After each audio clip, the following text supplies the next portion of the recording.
ലോകത്ത് ആയുധം വിൽക്കുന്ന കാര്യത്തിൽ ഇന്ത്യ ഒരു കുതിപ്പ് നടത്തുമ്പോൾ അത് കണ്ട് അസൂയ പൂണ്ടിരിക്കുകയാണ് ചില രാജ്യങ്ങൾ.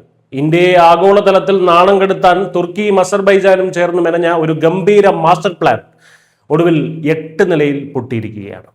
സംഭവം ഇതാണ്: ഇസ്രയേലിന്റെ പ്രശസ്തമായ ഹരോപ്പ് എന്ന ഡ്രോൺ ഇന്ത്യ രഹസ്യമായി റിവേഴ്സ് എഞ്ചിനീയറിംഗ് വഴി നിർമ്മിച്ച് അർമേനിയയ്ക്ക് നൽകി എന്നാണ് അസർബൈജാന്റെ ആരോപണം.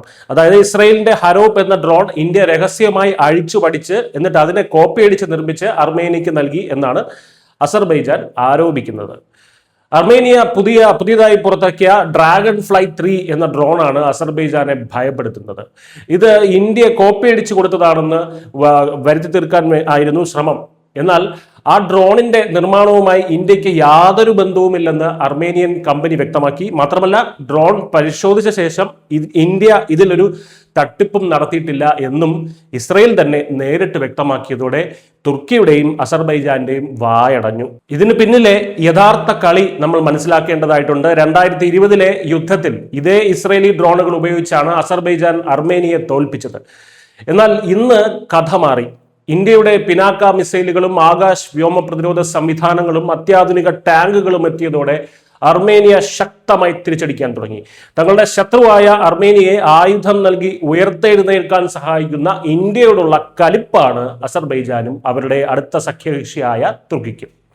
ആയുധ നിർമ്മാണ രംഗത്ത് മറ്റൊരു രാജ്യത്തിന്റെ സാങ്കേതിക വിദ്യ കോപ്പി അടിക്കുന്നത് വലിയ ചതിയായിട്ടാണ് കണക്കാക്കപ്പെടുന്നത്. പൊതുവെ ഇന്ത്യ അങ്ങനെ ചെയ്തു എന്ന് വരുത്തി തീർത്താൽ ഭാവിയിൽ ലോകരാജ്യങ്ങൾ ഇന്ത്യയുമായി ആയുധ കരാറുകളിൽ ഏർപ്പെടാൻ മടിക്കും.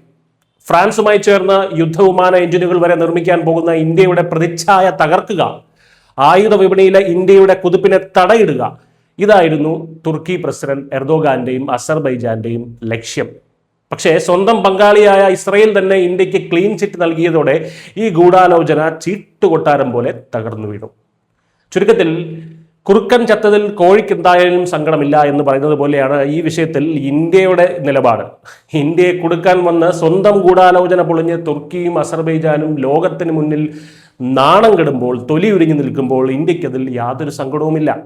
ഇന്ത്യ അസർബൈജാന് നൽകിയ ആയുധങ്ങളെ നേരിടാൻ കഴിയാതെ ഇന്ത്യയെ ആയുധ വിപണിയിൽ നിന്ന് പുറത്താക്കാൻ ഫൗൾ പ്ലേ കളിച്ചവർക്ക് തന്നെ ഇപ്പോൾ ലോകത്തിന് മുന്നിൽ തലകുനിക്കേണ്ടി വന്നിരിക്കുന്നു.